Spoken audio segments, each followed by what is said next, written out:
नमस्कार. आज आपण बोलणार आहोत जे आता प्रजासत्ताक दिन आपण साजरी केलेला आहे.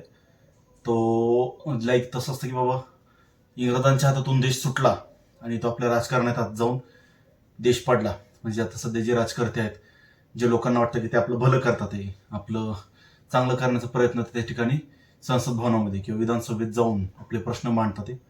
हे बऱ्यापैकी लोकांना असा भ्रम आहे आणि लोक त्याविषयी खूप जास्त अट्रॅक्ट होऊन त्यांच्या मागे पळण्याचं काम, त्यांची गुलामगिरी करण्याचं काम ते करत होते. इंग्रजांनी तरी देशाला लुटलं आणि राज्य करून ते निघून गेले. ज्यावेळेस आपला इंग्रजांशी सामना होता त्यावेळेस आपण एक भारतीय म्हणून त्यांच्याशी लढत होतो. पण तेच आता जर आपण नीट बघितलं आपली कंडिशन, तर आपण जाती धर्मामध्ये खूप जास्त वादविवाद करताना आपण एकमेकांना पाहायला बघतोय किंवा आढळतो एकमेकांसोबत. तर सीन असा आहे की आता जर आपण नीट विचार केला तर आपण प्रजासत्ताक दिन म्हणून साजरा करतो, पण तो ऍक्च्युअलमध्ये प्रजासत्ताक म्हणजे काय झालेलं आहे की जनता पण तेवढीच आगाऊ म्हणता येईल आपण थोडीफार, किंवा एक त्याला एक मस्ती आलेलं जनतेला आपण असं म्हणता येईल की जे काही महापुरुषांनी आपली आहुती दिली त्यानंतर आपल्याला देश स्वातंत्र्य येऊन भेटला आपल्या हातामध्ये.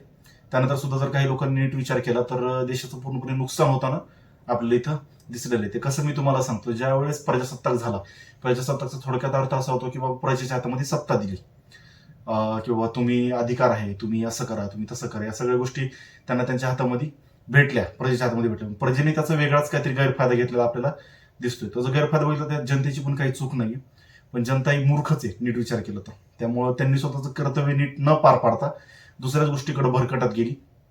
त्यामुळे देश पूर्णपणे बर्बाद झाला असं म्हणता येईल. कारण देश आता सुसज्ज किंवा अजून बरंच काही डायलॉग असे शब्द आपण देशाला देऊ शकत नाही. त्याचं रिझन असं आपण बऱ्यापैकी गोष्टींमध्ये दुसऱ्या देशावरती अवलंबून आहोत. बट ठीक आहे, ते सगळं जाऊ दे. पण प्रजासत्ताक म्हणजे काय, लोकांनी काय केलं की कुठेही त्यांना सिविक सेन्स राहिलेला नाही लोकांना. कुठेही जायचं, थुकायचं रस्त्यामध्ये, किंवा वॉशरूमला बसायचं किंवा लघवी करायची कुठेही रस्त्यामध्ये ते करायचं. कुठल्याही सार्वजनिक ठिकाणी गेलं तिथं स्वच्छता न पाळायची. ते एक आपल्या घराला आपण कसं जपतो, पण तसं लोक त्या बाहेरच्या परिसराला जपत नाही. कारण जनतेचं असं म्हणणं असतं की राजकारणी लोक पूर्णपणे देशाला बर्बाद करतात. पण नीट आपण विचार केला तर जनतेपासूनच राजकारणी निवडून हे संसद भवनामध्ये किंवा विधान भवनामध्ये जातात आणि ते आपले प्रश्न तिथं मांडून जनतेची सेवा करतात असं जनतेला वाटतं.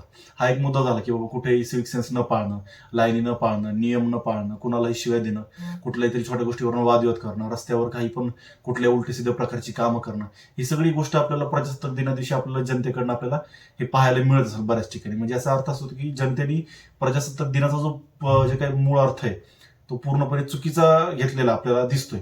नीट आपण बघितलं तर ह्याच्यामध्ये जनतेने पूर्णपणे स्वतःला बर्बाद करून घेण्याचं काम इथं केलं आपल्याला दिसलं. नियम आपण पाळत नाहीत किंवा कुठल्या प्रकारचे एक सिव्हिल सायन्स मध्ये सगळ्याच गोष्टी येतात. त्याच्यामध्ये कुठल्याही देशाला हानिकारक असतील किंवा देशासाठी चांगल्या नसणाऱ्या गोष्टी असतील, हा एक मुद्दा झाला.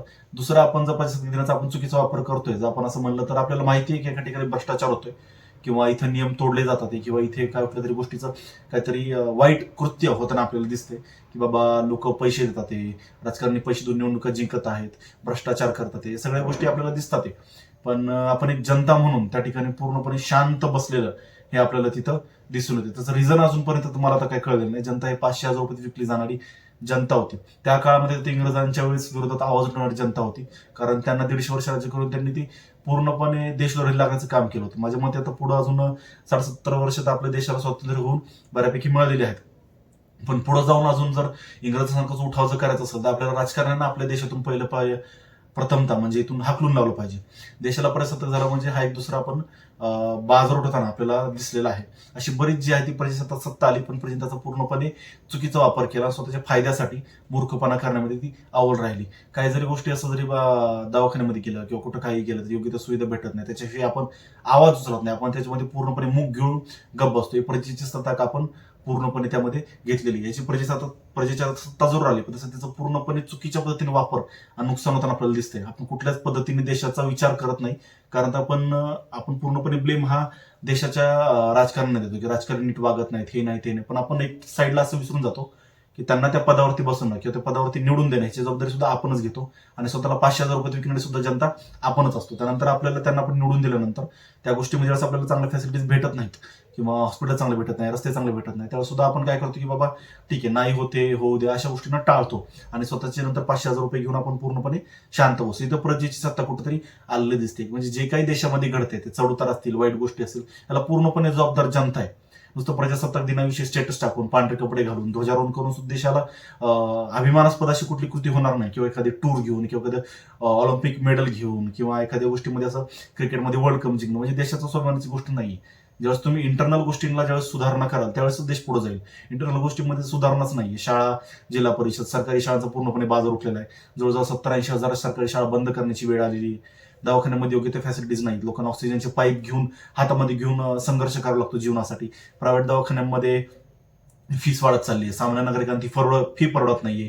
प्रायव्हेट स्कूल्स असतील, दवाखाने असतील, अशा ठिकाणी सामान्य माणूस पूर्णपणे रगडला जातोय. ते सुद्धा आपण एक प्रजासत्ताक दिन पूर्णपणे आनंदात साजरे करताना आपण दिसतो. कचरा कुठे फेकायचा, कुठे हागायचं, मुतायचं, काही करायचं, ह्या सगळ्या गोष्टींना कुठेतरी आळ लागलं पाहिजे. त्यानंतर आपण अभिमानाने देशाला सांगू शकतो किंवा जगाला सांगू शकतो की आमचा भारत महान आहे. आम्ही पूर्णपणे स्वइच्छेने किंवा पूर्णपणे आनंदाने स्वतःचा प्रजासत्ताक दिन, आपल्या देशाचा प्रजासत्ताक दिन आपण पूर्णपणे आनंदात पूर्णपणे सेलिब्रेट करतोय असं आपण देशाला किंवा जगाला ओढून सांगू शकतो. त्यामुळे या गोष्टी जर सुधारल्या तरच आपण प्रजासत्ताक दिन सेलिब्रेट करायला आणि तो पूर्णपणे भारत मातेला किंवा आपल्या या मातीला पूर्णपणे समर्पण झालं, किंवा छत्रपती शिवाजी महाराज, डॉक्टर बाबासाहेब आंबेडकर यांचे जे विचार होते, परत ज्या लोकांनी आपल्या देशासाठी प्राणांची आहुती दिली, जे काही कष्ट घेतले आपल्या देशासाठी, ते कुठेतरी चेंज होताना आपल्याला दिसून येईल आणि त्यांना पूर्णपणे ती आहुती किंवा एक समर्पण दिल्याचं काम आपण त्या ठिकाणी करणार आहोत. जय हिंद, जय महाराष्ट्र.